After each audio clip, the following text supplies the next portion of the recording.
Hello అండి. Hi, welcome to our channel. ఈరోజు అయితే నేను మెథడ్లో మనకి చాలా ఇంపార్టెంట్ అయిన విద్యా ప్రణాళిక గురించి చెప్దాం అనుకుంటున్నాను. అసలు విద్యా ప్రణాళిక అంటే ఏంటి అంటే, ఒక సంవత్సరం మొత్తంలో ఒక పిల్లవాడు ఏం నేర్చుకోవాలి, మనం ఒక ఉపాధ్యాయుడిగా ఏం చెప్పాలి అనేది మనకు వివరించేది విద్యా ప్రణాళిక అనమాట. అయితే విద్యా ప్రణాళికని సింపుల్గా ఎలా చెప్తాము అంటే, పాఠ్య విషయాలు అంటే syllabus plus curricular plus co curricular activities అంటాం కదా. అంటే పాఠ్య విషయాలు మరియు సహపాఠ్య విషయాలు అంటే ఇక్కడ art and craft, arts, crafts, dance, sports, excursions, field trips అన్నీ కూడా ఈ సహపాఠ్య విషయాలలోకి వస్తాయి అనమాట. పాఠ్య విషయాలు అంటేనేమో మనం ఒక సబ్జెక్ట్లో వాళ్ళకి ఏ ఏ సబ్జెక్ట్లో ఏమేమి కాన్సెప్ట్స్ నేర్పించాలనుకుంటున్నాం అనేది అన్నీ కూడా ఈ పాఠ్య విషయాల్లోకి వస్తుంది అనమాట. ఈ రెండింటిని కలిపితే మనం విద్యా ప్రణాళిక అంటాం. ఇది ఒక సంవత్సర కాలానికి మొత్తంగా చేస్తారనమాట. అన్ని క్లాసెస్కి ఇస్తారు. 1st to 10th క్లాసెస్ వరకు అన్నిటికీ విద్యా ప్రణాళిక ఉంటుంది. అన్నిటికీ పాఠ్య విషయాలు ఉంటాయి. అన్ని క్లాసులలో కూడా సహపాఠ్య విషయాలు కూడా ఉంటాయి అనమాట. అయితే ఈ విద్యా ప్రణాళికని ఎవరు తయారు చేస్తారు అంటే ఎన్ఈపి తయారు చేస్తుంది. నేషనల్ ఎడ్యుకేషన్ పాలసీ ఉంటుంది కదా, అది ప్రిపేర్ చేస్తుంది అనమాట. ఆ ఎన్ఈపి ప్రిపేర్ చేస్తే దాన్ని బేస్ చేసుకొని సిలబస్ ఉంటుంది కదా, ఆ సిలబస్ మాత్రం ఒకవేళ మనం స్టేట్ బోర్డ్ అయితేనేమో ఎస్సీఆర్టీ చేస్తుంది, సెంట్రల్ బోర్డ్ అయితేనేమో ఎన్సీఆర్టీ వాళ్ళు ప్రిపేర్ చేస్తారనమాట. ఇది మనకి విద్యా ప్రణాళికలో బేసిక్స్ అనమాట. ఈ బేసిక్స్ తెలుసుంటే ఇంకా రిమైనింగ్ అన్ని మనం ఈజీగా నేర్చుకోవచ్చు. అయితే మనం విద్యా ప్రణాళిక అంటే కరిక్యులర్, కో కరిక్యులర్ యాక్టివిటీస్ అని అనుకున్నాం కదా. సేమ్ యాజ్ పాఠ్య ప్రణాళిక, బోధనా లక్ష్యాలు, బోధనా పద్ధతులు, మూల్యాంకనం, ఇవన్నీ కూడా మనకి విద్యా ప్రణాళికలో వచ్చే కాన్సెప్ట్స్ అనమాట. ఒక విద్యా ప్రణాళికలో ఏమేమి ఉంటాయంటే పాఠ్య ప్రణాళిక ఉంటుంది, బోధనా లక్ష్యాలు ఉంటాయి, బోధనా పద్ధతులు ఉంటాయి, మూల్యాంకనం ఉంటుంది. వీటి గురించి అన్నిటి గురించి మనకు తెలుసు కదా ఆల్రెడీ. బోధనా లక్ష్యాలు అంటే ఒక సబ్జెక్ట్ మనకు చెప్పడం వల్ల వాడికి ఏం సాధించాలి, ఆ పిల్లాడు ఏం సాధించాలనేవి లక్ష్యాలు అవుతాయి. బోధనా పద్ధతులు అంటే ఆ కాన్సెప్ట్ చెప్పడానికి టీచర్ ఎటువంటి మెథడ్స్ యూజ్ చేశారనేవి బోధనా పద్ధతులు అవుతాయి. మూల్యాంకనము అంటే ఇది టీచర్ ఎంత బాగా చెప్పింది అనే దాన్ని ఎవాల్యుయేట్ చేసుకోవచ్చు, పిల్లవాడికి ఎంత బాగా అర్థమైంది అనే దాన్ని కూడా మనం ఎవాల్యుయేట్ చేసుకోవచ్చు. ఇవి రెండు కూడా మనకి మూల్యాంకనంలో వస్తాయి అన్నమాట. అయితే దీని తర్వాత మనము ఇప్పుడు ఇక్కడ పాఠ్య ప్రణాళిక అంటే ఏంటి అంటే, ఇప్పుడు ఒక క్లాస్కి మ్యాథ్స్ అనే సబ్జెక్ట్ ఉందనుకోండి. 6th క్లాస్ ఉంది, మ్యాథ్స్ సబ్జెక్ట్ ఉంది. 6th క్లాస్లో మ్యాథ్స్ సబ్జెక్ట్లో ఒక 12 or 14 చాప్టర్స్ ఉన్నాయనుకోండి. ఆ 14 చాప్టర్స్లో పిల్లలకి ఏ చాప్టర్స్ పెడితే బాగుంటుంది, ఏవేవి వాళ్ళకి ఆ ఏజ్లో వాళ్ళు తెలుసుకోవడానికి ఈజీగా ఉంటాయి, వాళ్ళ యొక్క రీజనింగ్ స్కిల్స్ని ఏ చాప్టర్స్ బాగా ఇంప్రూవ్ చేస్తాయి అనే దాన్ని బేస్ చేసుకొని మనకి ఈ సిలబస్ అనేది ప్లాన్ చేస్తారనమాట. ఇవన్నీ క్లాసెస్ వాళ్ళకి ప్లాన్ చేస్తారు.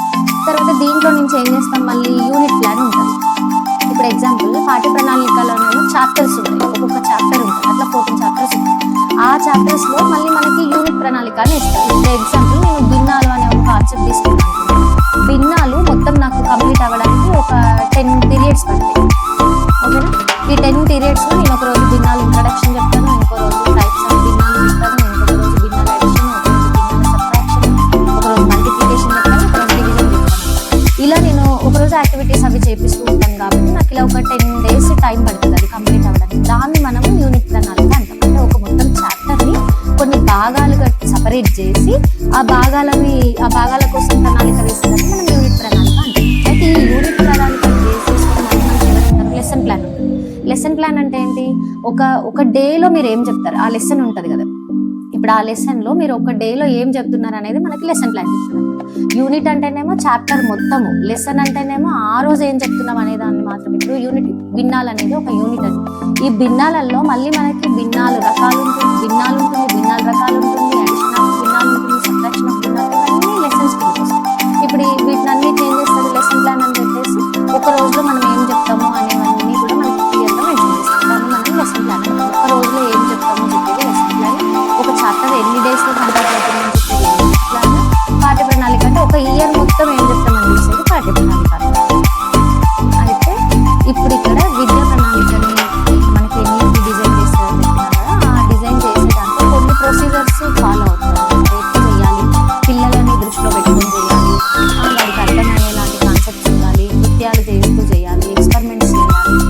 ఓకే, కొంచెం వాడి రీజనింగ్ డెవలప్ అవ్వాలి, క్రిటికల్ థింకింగ్ అనేది డెవలప్ అవ్వాలి, ప్రాబ్లమ్ సాల్వింగ్ నేచర్ అనేది డెవలప్ అవ్వాలి. ఇలా అన్ని దృష్టిలో పెట్టుకొని మనకి బుక్స్ అనేవి డిజైన్ చేస్తూ ఉంటారు. అయితే ఇక్కడ మనకి విద్యా ప్రణాళికలో ఒక 11 ఉపగమాలు ఉన్నాయన్నమాట. ఆ ఉపగమాలు తీసుకొని మనకి రెడీ చేస్తారు.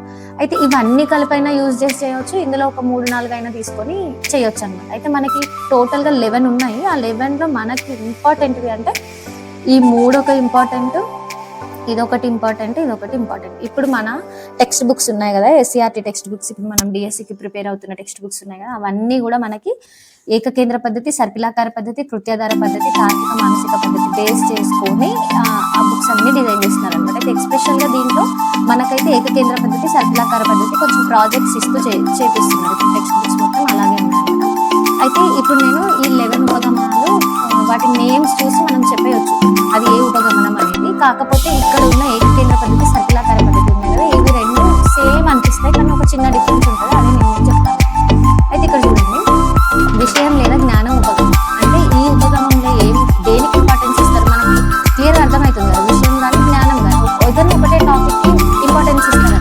అంటే ఇక్కడ పిల్లవాడికి వాడికి స్కిల్స్ ఇంప్రూవ్ అవుతున్నాయా లేవా ఇవన్నీ సంబంధం లేదు. ఏదైనా ఒక టాపిక్ గురించి మాత్రమే ఎక్కువ డీప్ డిస్కషన్ ఉంటుంది, దాన్ని మనం విషయం లేదా జ్ఞానం ఉపగమనం అంటాం. తార్కిక మానసిక స్థితి అంటే ఇక్కడ ఏంటంటే వాడు ఒకటి నేర్చుకున్నాడు అనుకోండి, దాన్ని మళ్ళీ వేరే ఒక టాపిక్ నేర్చుకోవడానికి ఈజీ ఉండాలి. అంటే ఇప్పుడు అడిషన్ వచ్చింది అనుకోండి, రిపీటెడ్ అడిషన్ మల్టిప్లికేషన్ అంటాము అనేది వాడు ఆలోచించగలగాలి. అట్లా చెప్పే పద్ధతిని తార్కిక మానసిక పద్ధతి అంటారనమాట. అనుభవాల నుంచి హేతుబద్ధత అంటే ఇదేంటి, వాళ్ళు ఓన్ గా చేసి చూసుకుంటారు, ఓన్ గా చేసి ట్రై చేసి వాళ్ళకి ఆన్సర్స్ వస్తాయి కదా, అంటే ఒక కన్క్లూజన్కి వస్తారు. ఒక 3-4 సార్లు సేమ్ ప్రొసీజర్ చేస్తే ఆ వాల్యూస్ అనేవి సేమ్ వస్తున్నాయా లేదా చెక్ చేసుకొని వాళ్ళకు జనరలైజేషన్ చేస్తారు. దాన్నే మనం ఏమంటాం, ఆగమన పద్ధతి అంటాం కదా. అంటే తెలిసిన విషయాల నుండి తెలియని విషయాలను అనుకుంటారు. ఇక్కడ నేను ఒక ఎగ్జాంపుల్ చేశాను. ఇప్పుడు 3 వరుస సహజ బేసి సంఖ్యల మొత్తము మీరు ఎన్ని సంఖ్యలు అయితే తీసుకున్నారో దాన్ని స్క్వేర్ చేస్తే వచ్చే ఆన్సర్ అని చెప్తారు. ఇలా ఒక జనరలైజేషన్కి వస్తారు, వాళ్ళు ఓన్ వచ్చేస్తారు. దాన్ని మనం అనుభవాల నుంచి హేతుబద్ధత అంటాం. నెక్స్ట్ కృత్యాధార పద్ధతి ఉంది. కృత్యాధార పద్ధతి అంటే మనకి నేమ్ సెల్ఫ్ చెప్తుంది కదా, కృత్యము అంటే ఏదైనా ఒక పని చేయడం. ఓకే, ఈ కృత్యాలు చేస్తూ వాళ్ళు జ్ఞాన నిర్మాణం చేసుకుంటారు. అంటే వాళ్ళు ఒక యాక్టివిటీలో వాళ్ళు ఇన్వాల్వ్ అయ్యి వాళ్ళు తెలుసుకొని వాళ్ళు అబ్జర్వేషన్ చేస్తున్నారు కాబట్టి దీనికి చాలా ఇంపార్టెన్స్ ఉంటుంది అన్నమాట. ఓకే, ఎక్కువ మనం ఈ ప్రైమరీ సెక్షన్లో ఎక్కువ యూస్ఫుల్ అవుతుంది అన్నమాట. ఫస్ట్ టు ఫిఫ్త్ వాళ్ళకి చాలా యూస్ఫుల్ అవుతుంది. కొంచెం హై స్కూల్ నుంచి ఏ బిట్ ప్రాబ్లం, ఎందుకంటే పిల్లల్ని కోఆర్డినేట్ చేసి మనం చేయాలి కాబట్టి మ్యాక్సిమం ఇది ప్రైమరీ సెక్షన్స్కి ఎక్కువ హెల్ప్ఫుల్ అవుతుంది. పిల్లలకి కూడా బాగా గుర్తుంది, వాళ్ళు ఓన్గా చేస్తారు కాబట్టి చాలా బాగా గుర్తుండడానికి ఛాన్స్ ఉంటుంది. నెక్స్ట్ కీలక అంశాల విధానం అంటే ఓన్లీ ఇంపార్టెంట్ అంశాలు ఉంటాయి కదా, వాటి మీద ఎక్కువ ఫోకస్ చేస్తారు అనమాట. అలాంటి ఉపగమనాన్ని కీలక అంశాల విధానం అంటాం. సజీవ పద్ధతి అంటే పిల్లవాడి యొక్క ఓవరాల్ డెవలప్మెంట్కి ఇది యూస్ఫుల్ ఉంటుంది, దాన్ని మనం సజీవ పద్ధతి అంటాం. సమ్మిళిత పద్ధతి అంటే ఒకే రకమైన భావాలన్నీ బోధన జరుగుతుంది వివిధ విషయాల్లోనివి. అంటే ఇప్పుడు ఎగ్జాంపుల్ తీసుకోండి, మీరు ఫిజిక్స్లో మనకి టైమ్ అండ్ డిస్టెన్స్ ఇవి ఉంటాయి కదా, వీటిని మళ్ళీ మనము డేటా హ్యాండ్లింగ్లో కూడా ఇలాంటి ప్రాబ్లమ్స్ చేసుకుంటాం.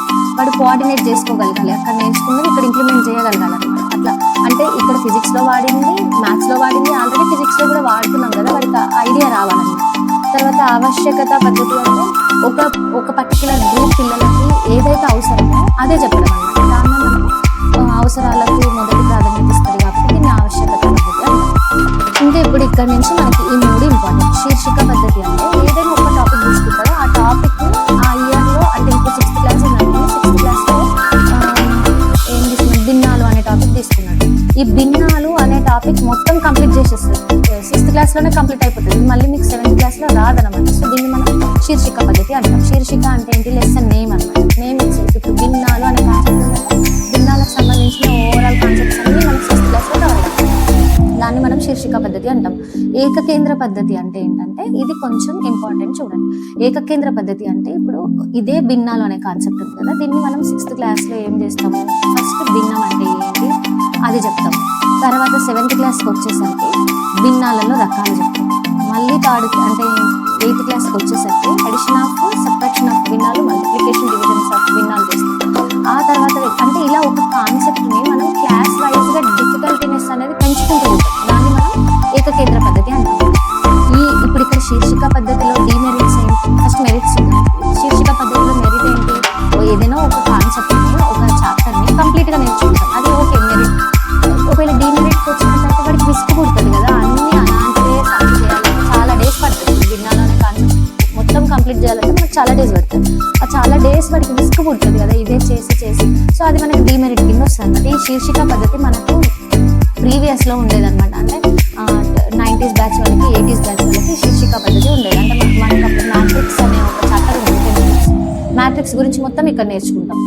ఓకే, అది ఓన్లీ 10th క్లాస్లోనే వచ్చింది. ఇంకా 9th క్లాస్లో మనకి ఏమైనా బేసిక్స్ చెప్పడం కానీ అట్లా ఏమి ఉండదు. డైరెక్ట్ 10th క్లాస్లోనే ఇంట్రడ్యూస్ చేస్తాడు, డైరెక్ట్ అక్కడే క్లోజ్ చేసేస్తాడు.